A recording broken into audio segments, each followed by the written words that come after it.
So I gotta ask, what did I think about Ready for the World's Oh Sheila? Oh, and this came out back in '85. I remember Jerry Curl, Jerry Curl. That's the first thing come to mind. Now, once you get past the activator, the fake British accent, and I remember lead singer Melvin Riley downplaying the obvious nod to Prince in Minneapolis and the sound, saying that they were inspired by New Wave. Said David Bowie meets Michael Jackson. And there's truth to that. There's truth to that because the vocal nuances, the tone of it was very much in the Duran Duran clique. His pitch and cadence was a nod to Michael Jackson. And I know Prince fans don't like it when you say the truth or tell it like it is. Prince was inspired, influenced by Michael Jackson. Some of them don't like to hear it. You can't kind of not be versatile in your pitch and your tone and not take on some of Michael's vocal gymnastics and his instrumentation because that's part of it. Especially when you're doing nasally singing. Come on now. Michael Jackson owned a who's who of that. Now, having said all that, let's call Captain Crunch on Melvin Ryan the Riff of the World. Yeah, y'all, Jack Prince's sound, because this was like the more cleared up, cleaned up. You know, loved old Prince albums, especially the 1999 album, but let's be realistic. Unlike Michael Jackson, he didn't have no Bruce Swedane in there to do his mixing. Could you imagine what Lady Cab Driver would have sounded like with a fresh mix or DMSR where it don't sound like it was mixed inside some socks, inside a washing machine, was all clogged because you could hear the guitars and the synth parts and the horn parts and the programming and the beats, but some of it was kind of like convoluted, like it was all, and it was like, wow, what it would be like to hear it in its most clearest form.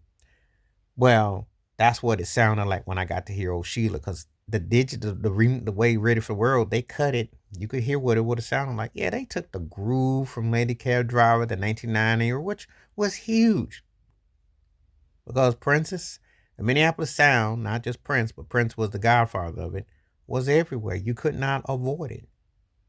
So but that's what the industry wanted to have clones. And now the interesting thing is that when in years later, Melvin Riley was also like a precursor to Keith Sweat because he did a nasal Jerry curl singing, but yet he still was more clarity. But they actually had some songs that were catchy. They did. But old Sheila came out like gangbusters. It was a drip drip jam, whether people admit it or not, you know. And it was catchy. It was a big hit, broke them out the box, and it had a groove to it, you know.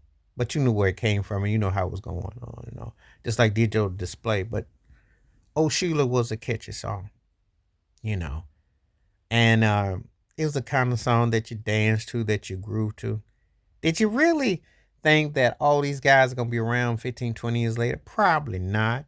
But it was catchy for what it was. And it also showed you that an R&B band with a catchy song could get top 40 play, you know. Because kind of similar a few years back with the Dad's band with Let It Whip, you could hit. Opportunities had been open if you had the right spins and the right sound and the vibe and all that. And it worked. It was catchy. But ironically, funny story was the worst story was that Sheila E. thought that it was a song that Prince had dedicated to her and all that. And you can, like I said, when you hear the groove, you hear the program, you hear the beats, you know exactly where it came from, you know. And they weren't, I'm going to say it like this, they were just a clone of clone. They were like a lot in the industry. You got to sound like what's on the radio, get played, to be heard, to get that spin. But they had some talent.